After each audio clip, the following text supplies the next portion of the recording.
A lot of newer vehicles today have active speed sensors, so they're not testable using an ohm meter like some of the predecessors could be.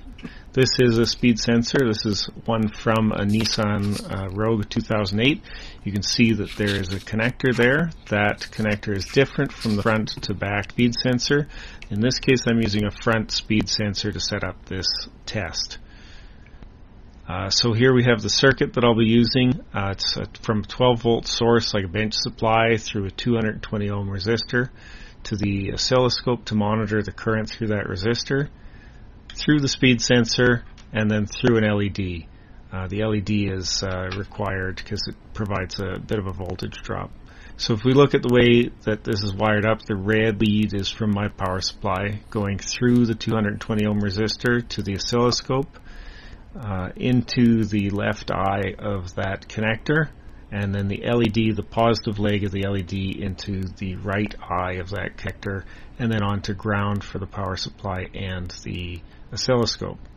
So just powering that up, we can see that the LED does glow. I've set up a screwdriver here with a couple neodymium magnets just so that I can create a oscillating magnetic field around the thing like would happen with the tone ring.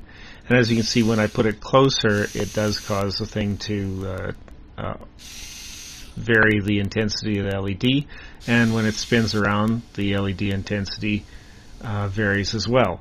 So the LED doesn't actually go off at any time. There's a current of say about 5 milliamps when it's dim, and about 11 milliamps when it's bright. So just taking a closer look at that, we can see that the intensity does waver. Right on the scope, you can see that I've just paused the scope here, that there is about a 9 volt offset on the bottom of that wave, and that the wave height is about 1.68 volts there.